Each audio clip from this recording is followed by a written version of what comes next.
Galio Ivern banned by the Gigabyte Marines, and another pair of Yordles for Supermassive with the Ziggs and Kennen off the table.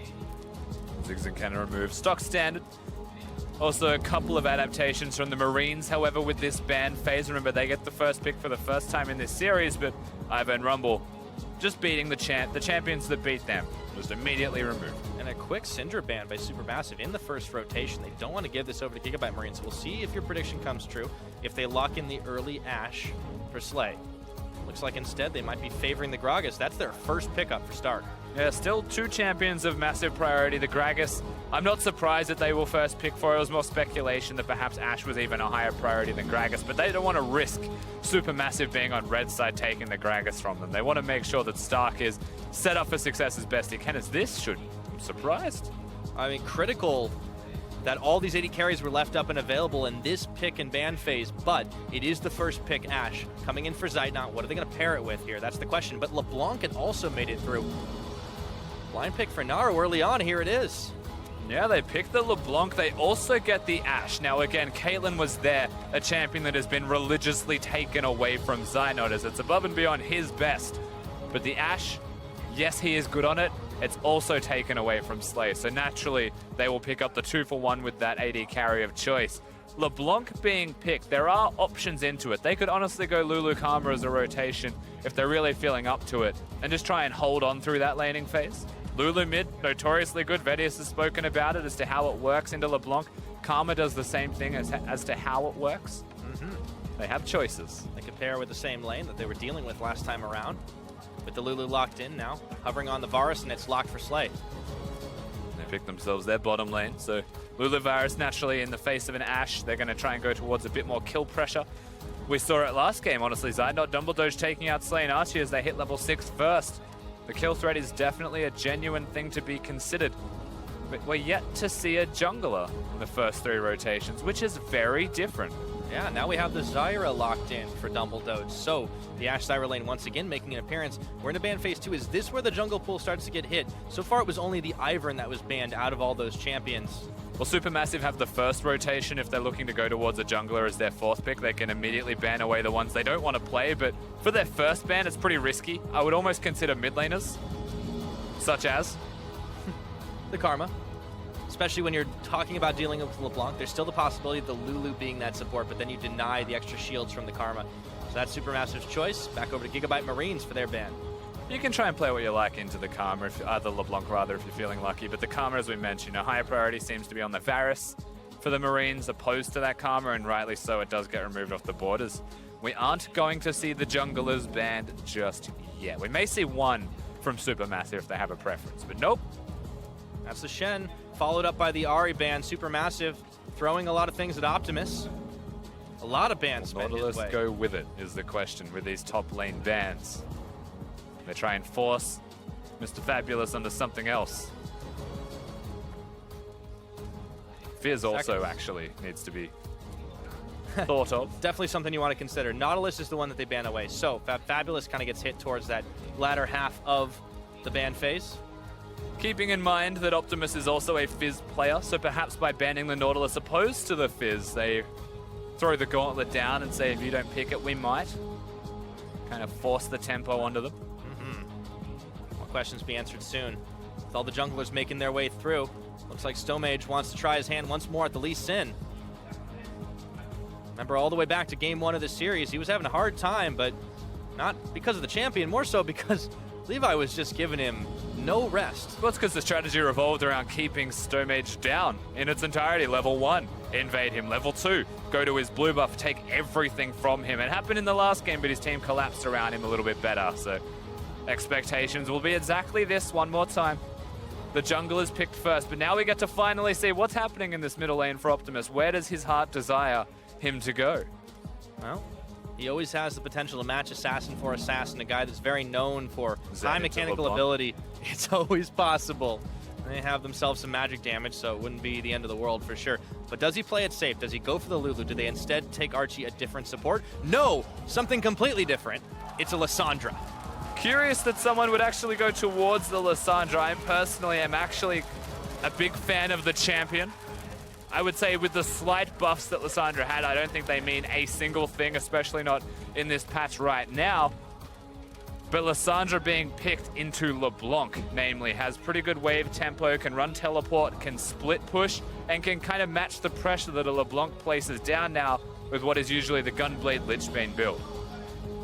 And then over to Supermassive, the final pickup. They just needed themselves a tank. With a lot of them banned away, fall back to the next. It ends up being the Maokai for Fabulous. Maokai by no means bad, just not as good as Nautilus. Gragas, you would expect, actually has a bit of control during that laning phase, but in his own right, Fabulous should be okay. We don't usually look at this top lane between Stark and Fabulous and say someone's going to outright beat the other person. We still always bring our attention towards from the jungle down on your champions list, because junglers, I'd say, are most important. Naru has been very inconsistent at the moment, where Optimus just spontaneously dies at level 1s, but barring that has been quite solid. And the bottom lane 2v2 has honestly been surprising with how it's panned out. Yeah. And for the first time, we're going to have the teleports matched 2 for 2 on both sides of the map, so we could be in for some real crazy 5v5s, whereas last time we could really kind of predict that at a certain moment a team was going to have an edge coming into things, but that can be very different. Seems like the plan for Supermassive, though, is still going to try to roll this LeBlanc forward as best as possible. Not going to be the easiest thing up against Optimus on this Lissandra. And it'd be bittersweet for the Gigabyte Marines at match point to play the same champions that Supermassive did in the 2v2 and beat them with it this time around, but it's always a possibility. And it's a statement game, to say the least, if that's the case. We'll see how it all pans out. Slay and Archie have definitely been surprising Zeitnot and Dumbledoge, but maybe this is where things turn around once again. We saw what happened when they can hit the fast level up, get themselves an edge over their opponents. But you're going to need more than that to take out the Marines right now. They want to even this series up and get themselves a chance to move on to the next stage at the Mid-Season Invitational. And we are out of the gates for Game 4. We absolutely are, and again, we hinted towards the potential for 1-3-1s as this game progresses. This is the Gigabyte Marines matching what Supermassive did in game number 4, potentially trying to best them at their own game. Instead of having the Syndra, instead of having somebody that runs Ignite, trying to survive as teleports happen, as rotates happen, and pull them around the map. Awkwardly, they have said we'll meet you in the middle. And it is all about, realistically, how these mid laners perform, because if the LeBlanc is fed, everybody explodes. But if the Lissandra gets fed, not even sure that LeBlanc can side lane against it, as it is an adorable skin. Yep. This is a much cuter tree. I'll give you that one, Rusty. Is that a chroma? Yeah, I think so. I had no idea that had chroma. He's got multiple pajamas. He does. Yeah, who has one set? I mean, green makes more sense, too, for what it's worth, as Gigabyte Marines are now doing a level 1. Heading their way up top. Optimus, Levi, Stark, all here. Nobody's in this brush. No one's anywhere near this brush, to be honest. And you can also see Supermassive are kind of taking the safe point, trying to get that assist on the Raptor camp. Naru's not far away from Fabulous and Stomage. And they'll probably do this. They might actually go the long way to the Raptors, actually catch them as the Raptors spawn. As both of them leave this bush, that's where they might actually enter the area. Oh boy, they see him. They know. Levi, all of a sudden, it's 2v3. Stark gets a big bop on, but in goes Stomage looking for Levi straight into the back line as Naru's there, and it looks like they don't want to finish it off. Instead, oh no. Start on the Raptor camp. We're fighting for it. Okay. That's anything else to go. A couple of Raptors go in the way of Stomage, but Levi's got some help. The smite's down, stealing it away. And Levi wins the smite battle, but not just that. Lee Sin doing this red buff by himself. You'll watch his health bar go down pretty quickly. You compare that to Graves, who can walk over to his blue and not actually really take any damage at all. He should be perfectly fine. So for what it's worth, this is still a lead for the Gigabyte Marines. Yeah, it's exactly the way that they wanted to start it off. They started in game 1, setting Stomage behind. It could be the same story again here. Maybe not as far behind, but he's going to have a rough path ahead, and Stomage needs to have an impact early on this Lee Sin. And Rusty, especially if they want to be able to contest down to the bottom. Once again, we have a very important Drake. It's another mountain Drake. If it's not a mountain, it's an infernal. One big thing though, I mean, I didn't really mention it. Stomage, whilst he loses a bit more health, he's forced to smite. Oh, bottom fighting. Okay. Good old level 2 fight. Zeitnot burning 2 summoners to get out of there. This is also the side of the map where the junglers will go, what is currently on your screen. So if summoners are burnt, keep your eyes peeled. Okay, Optimus and Naru still dueling with each other, but we'll take a look at the jungle right now as Zeitnot is going to get first blooded. Stomage comes right on in, and they equalize on 80 carries. Archie in trouble. Archie's by himself. He's going to have to dodge out the Sonic Wave, and he was expecting the juke. Again, the flash was always going to be there from Archie, but the resilience to hold the summoner, even a prediction on the juke wasn't going to be enough for Lee Sin. He was playing a pretty tough mental game.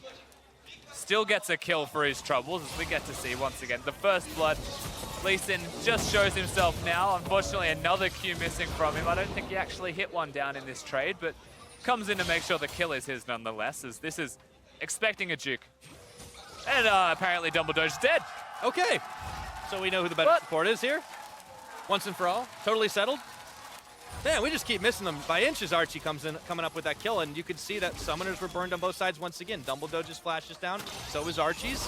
But now you've got level advantage for the support. Now you have to wonder, was Dumbledore's trying to hold a minion wave and die into the minion wave? Oh, Optimus! He turns back around. Naru wasn't expecting Levi to be right in front of his face. Adventurous flash forwards from Levi. I don't think he needed to commit that hard, but also helping to reset the 1v1 in this middle lane, where Lissandra hasn't really been having a great time. Stone Mage now trying to make his mark on it as it pushes in. Looking for Levi. Naru's here. He's healthy enough for the time being. There's a Q. It's point blank, able to connect. Still not enough to finish, and the claw comes out to deter Stone Mage to Naru any further. And they thought Optimus had already gone back to base, so they tried to time it their best as we get to see how this happens. Archie has a level advantage. Oh, Pix hurts. What a baller. He was on a ward that entire time. This guy. Got to give it to him. All right, so all things said and done, we're 2-1, but the bottom lane decides to keep on fighting. Slay's a little low here. He has got a Vamp Scepter. He's also gone for the refillable potion route. One other thing that I have to mention, because it's my favorite thing about watching competitive games, 5 control wards from the Gigabyte Marines. Archie just removes 1 from his inventory, and there's still 4 present. This is how you win games in competitive. You buy control wards everywhere, and because they have the slight edges across Summoner's Rift as it first started, they have enough gold to be able to afford those control wards. Vision's definitely the important part of the game. Very difficult for Stone Mage to gank through all of that when they get placed. Yeah.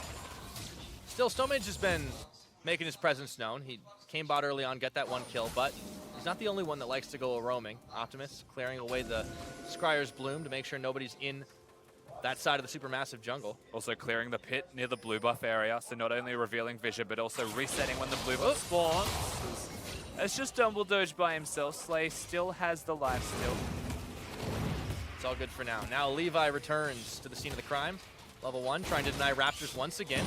He's able to get a 1 back. Stone Mage is not going to idly let that one go, but he realizes he needs to finish the Raptors off. He's going to idly let that one go. Yep. Just ward hops for effect. I was incorrect assuming he'd be chasing that down. Level 5 now. 2 level advantage in mid lane for the record.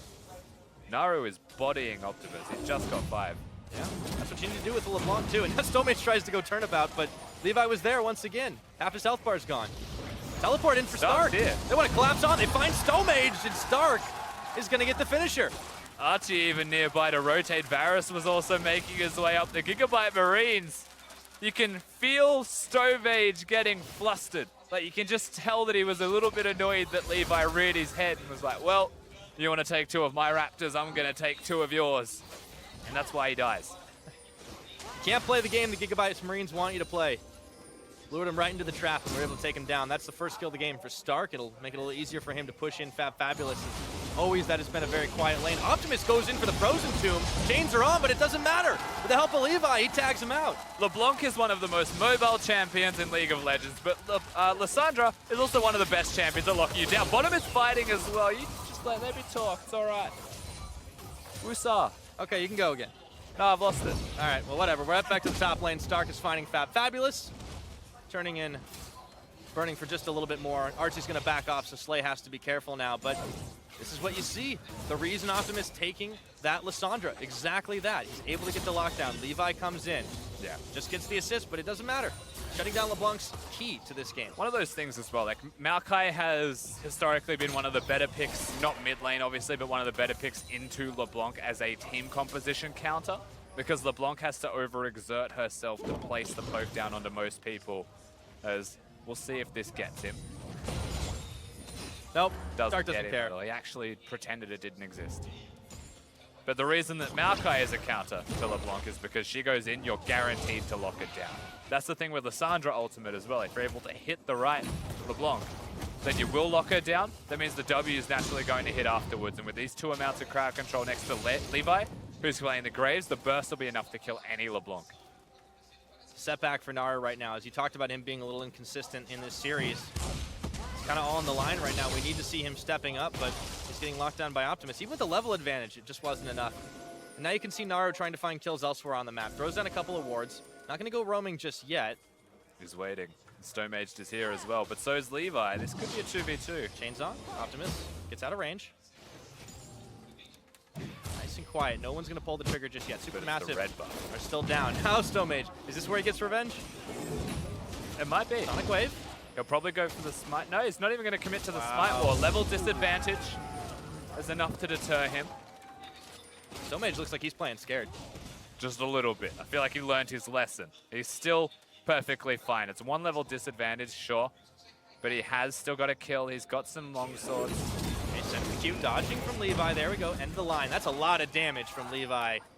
Even trade at the end of it all. They both have red buffs too, so the regeneration will be there when they're out of combat. Everything will be okay, but the real winner here is Levi because it's in his jungle.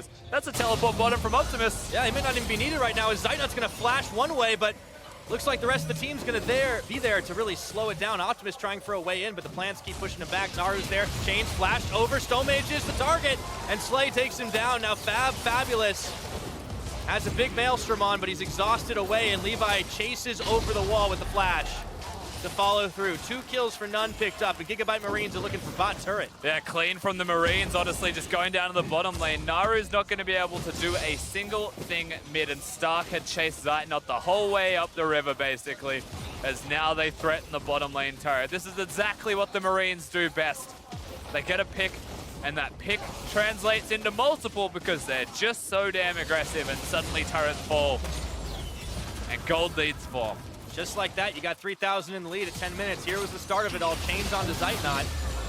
Almost deja vu of the last game, Pyro, I think it's safe to say, right? The way that we saw it for Supermassive, as the teleport just came down to bottom. Naru wanted to finish off Slay, but look at that, he's burning low, and the minions get him. It's Slay getting the kill credit, as Optimus is getting kicked back away, but he's still able to finish the claw. Stone Mage following through. No, Stone Mage Desperately needs to help get some kills on the board, but double doge going in, going too deep. Stone Mage follows, the shield is there. It's a double kill for Optimus.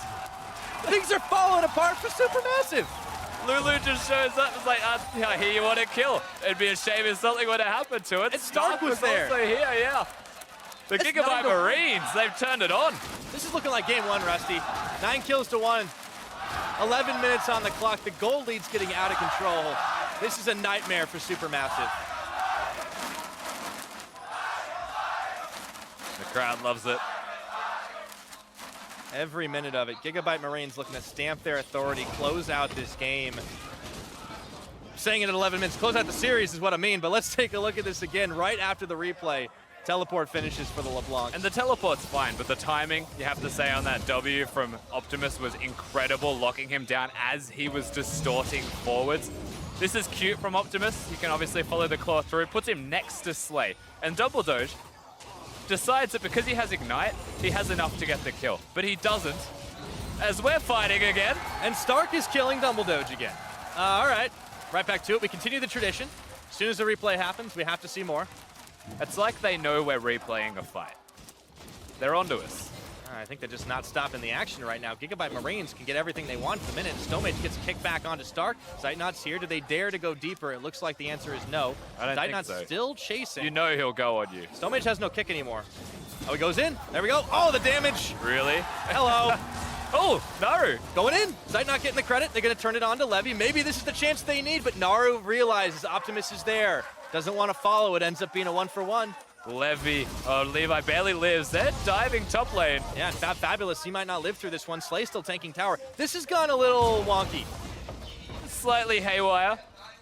The Gigabyte Marines, however, what they have done is they've enacted a lane swap. They've got item spikes. They are so far ahead of the opposing team that they're able to force this onto their opponents. It's by no means wrong. No, it's working out for them. It's Three wild. kill Lissandra. Abyssal Scepter completed, right? You've got the Blade of the Rune King already on the Varus. They're hitting these spikes a lot faster. Supermassive. This game will spiral out of control if they don't stop the bleeding.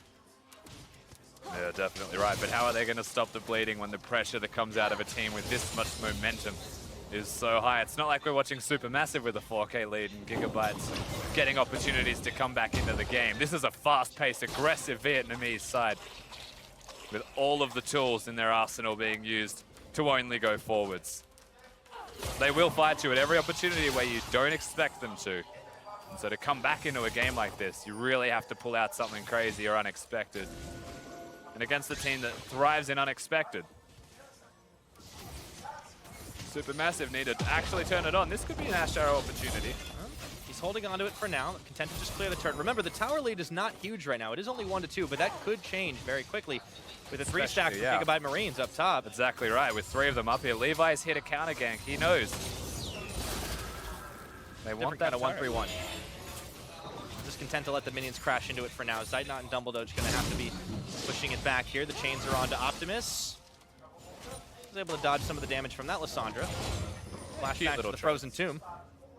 Of course, forcing him to go back, doesn't want to lose any health himself. Naru doesn't have a completed Gunblade, so the trades that go equal aren't exactly efficient just yet.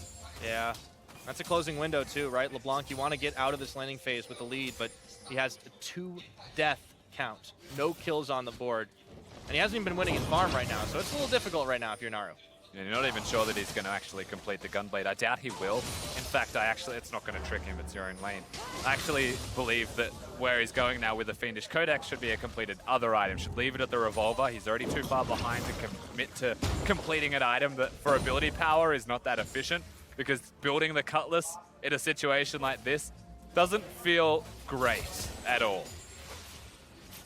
No, it definitely is not an ideal situation right now. Supermassive, 2 kills on the board. That's it, handful for them. Stomage has been pushed back time and again in this series. At least he can secure some vision for his team.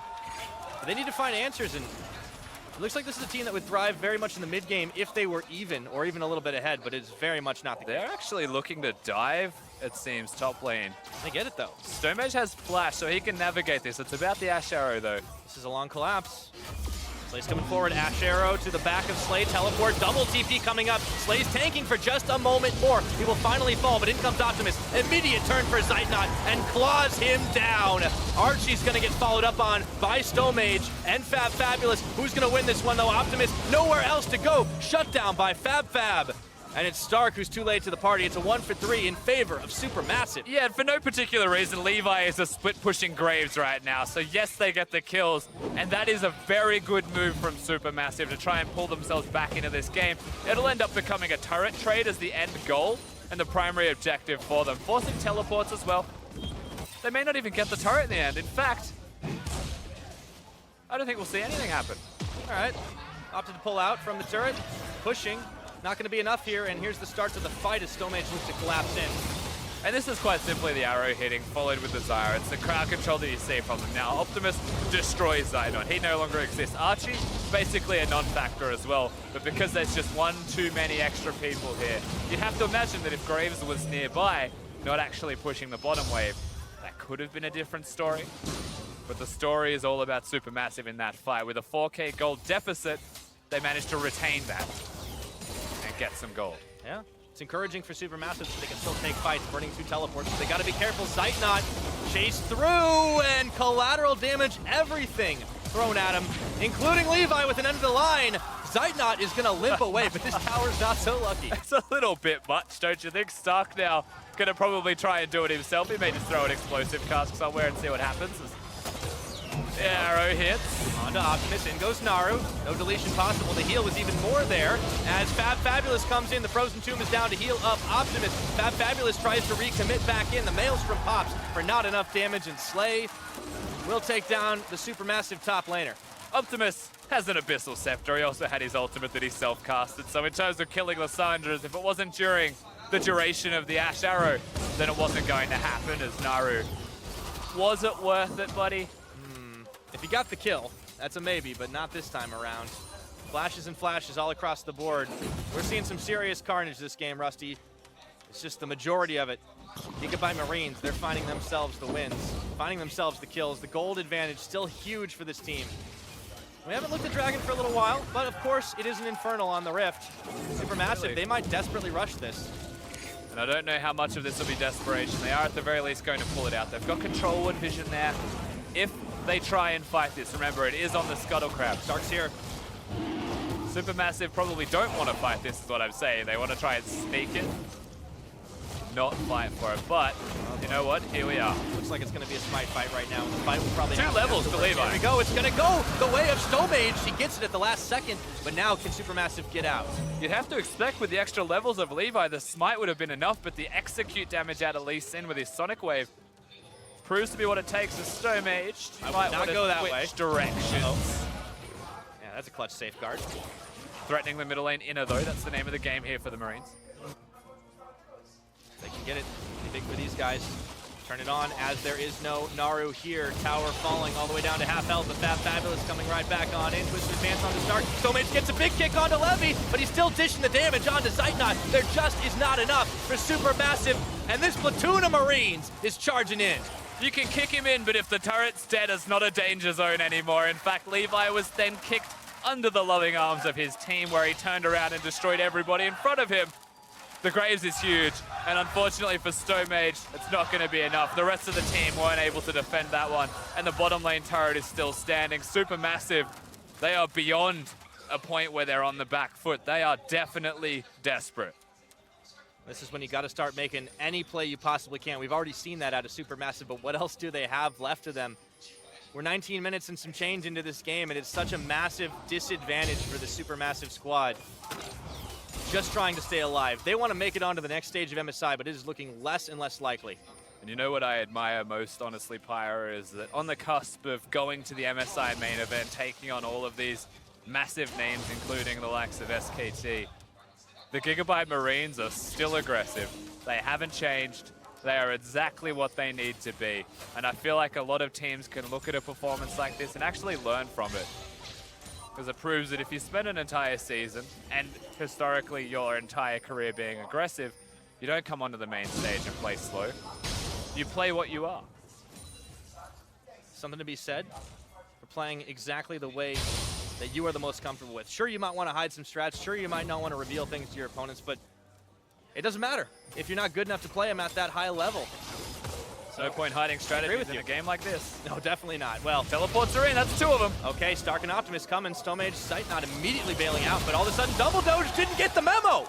Optimus, with a little help from Levi, blow him away, and now it's going to be open season on this mid tower. And they're just running straight down the middle lane. There's an outer turret alive in top, but there's no reason for them to go there. Stomage, you do not really want to take that engage, buddy. There's not a lot that can prevent the Gigabyte Marines from taking down this inhibitor. The walls are crumbling around Supermassive. Not much base left to speak of as this inhibitor is going to fall. Dead timers for Double Doge coming right back up, and it's all Naru and the rest of Supermassive can do to just clear away minion waves, but all of a sudden Gigabyte Marines aren't done. And they just go straight to the enemy blue buff right now. They can potentially catch the minion wave in bottom and try and go towards the inner turret, but at the same time, I just have this feeling that they may not even want to do that, because if the opportunity presents itself, they'll just end the game through mid. Looks like that might be the chance right now with an inhibitor down. Supermassive are going to the next available thing to defend. It's going to be that bottom tier 2 that we saw being pecked away out earlier on in the game, but Gigabyte Marines having such a huge advantage here. It's hard to see them not pushing it short of a catastrophic mistake. And there they're going to is. take the tower. They're going to get the bop, and now Zeitnot, the rest of the team, is going nowhere as Gigabyte Marines start pushing them down. Stomage getting the kick, flashing out of harm's way, but Slay looking to chase down, even tanking tower shots. Levi getting a double kill as he flashes in for the collateral. Gigabyte Marines want to end this right here, right now. Gigabyte Marines stand and deliver, and now they're about to send themselves potentially, if they can kill this Nexus, all the way to the main event. It's only Naru trying to stay alive here, trying to keep their hopes alive, but it is going to be way too little. It is going to be way too late. That's the ace. Gigabyte Marines, they stay true, they stay aggressive, and they punch their tickets. Over to Rio. Well, wait a minute. One last effort to try and push him back. That's it. Gigabyte Marines with the victory.